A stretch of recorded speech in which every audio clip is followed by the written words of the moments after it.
검찰이 오늘 오전 박근혜 전 대통령의 구속영장을 청구했습니다. 구속 여부를 결정할 법원의 심사는 사흘 뒤인 30일 열리게 되는데요. 네, 검찰에 나가 있는 취재기자 연결해서 자세한 내용 알아보겠습니다.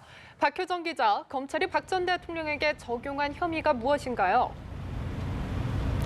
네, 검찰은 결정적으로 박 전 대통령에 대해 뇌물 혐의를 적용해 구속영장을 청구했습니다. 박 전 대통령이 막강한 대통령의 지위와 권한을 이용해 기업으로부터 금품을 받고 기업 경영의 자유를 침해하는 등 권력을 남용한 혐의도 적용됐습니다.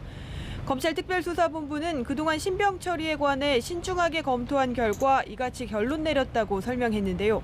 구체적으로 검찰이 박 전 대통령의 구속영장 청구가 불가피하다고 본 이유는 크게 세 가지로 요약됩니다.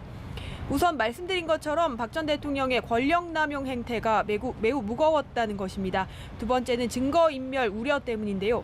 검찰은 그동안 많은 증거를 모으긴 했지만 대부분의 범죄 혐의에 관해 부인하고 있는 박 전 대통령이 남은 증거를 인멸할 우려가 있다고 염려했습니다.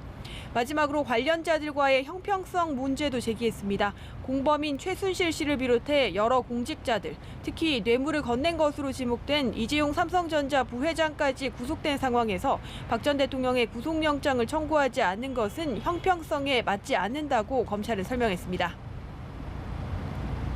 사실 그동안 검찰은 박 전 대통령의 뇌물 혐의에 관해서 신중한 태도를 보여왔는데 이 구속영장에 뇌물죄가 포함된 것이군요.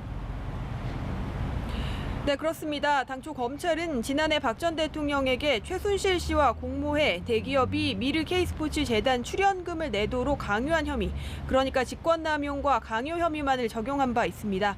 하지만 수사를 이어받은 특검은 박 전 대통령이 대기업들로부터 부정한 청탁을 받았다고 보고 뇌물 혐의를 적용했고, 오늘 검찰 역시 이 같은 법리 해석을 받아들인 것으로 분석이 됩니다.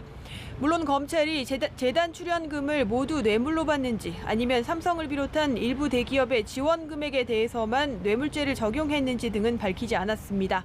향후 박 전 대통령의 구체적인 뇌물 혐의 액수가 밝혀지게 될 것으로 보이는데요. 분명한 것은 뇌물수수 혐의가 유죄로 인정될 경우 박 전 대통령은 징역 10년 이상의 중형을 피할 수 없다는 겁니다. 일단 박 전 대통령은 구속 수감을 피하기 위해 30일 오전부터 열릴 피의자 신문을 통해 검찰과의 치열한 공방을 벌일 것으로 보입니다.